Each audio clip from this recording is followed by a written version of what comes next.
Chad Graff of The Athletic is reporting the latest buzz surrounding the Minnesota Vikings draft plans on the eve of draft night. We're going to break them down here today. The first rumor being that the Vikings trading up is a possibility. That is, if either Trayvon Walker or Ahmad Sauce Gardner falls, specifically citing that, hey, Trayvon Walker interviewed with the Minnesota Vikings, so it makes sense for him to be in their plans.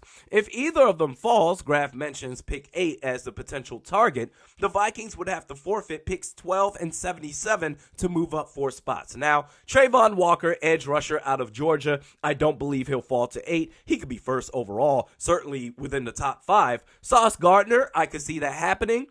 But in order to make this happen, trading up, after your second round pick 46, your next pick wouldn't be until the 5th round. Pick 156, 110 picks later, you already don't have a 4th round pick. You gave that up to the New York Jets for Chris Herndon.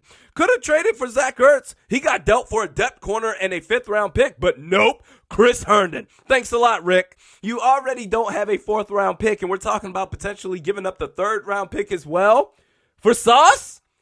Okay, man, he better be Darrelle Revis. Graff's second observation is that the Vikings are likely not to take a receiver at pick 12, citing Adam Thielen's restructure as the barrier. He believes Thielen will be on the team through at least 2023.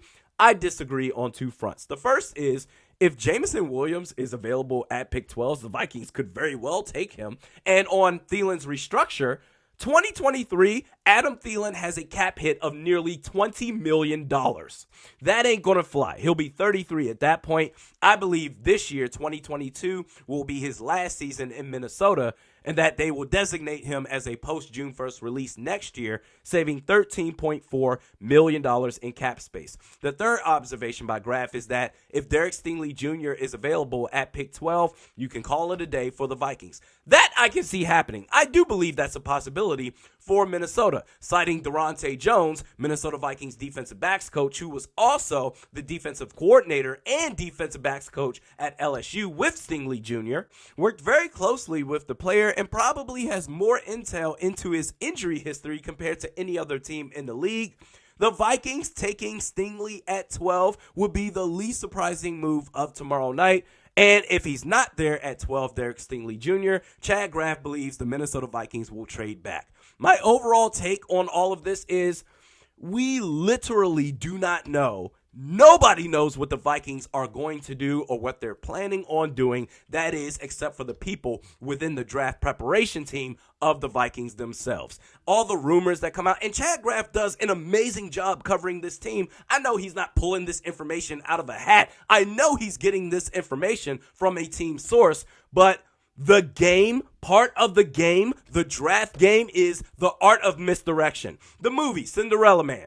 Great film. Russell Crowe plays an American boxer, Jim Braddock, who during the Great Depression, his family goes into poverty, and he can't box at this time because his hand is broken. So he's forced to do odd jobs just to try to make ends meet, but it's not enough, about to go homeless.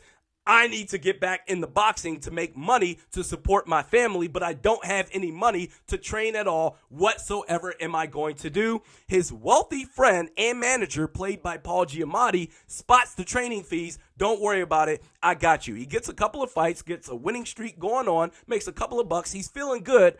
A big payday opportunity comes in front of Jim Braddock to fight Max Baer. This is a badass dude. Not only is Braddock a major underdog in this fight, some predict that Max Baer is going to kill Jim Braddock in the ring.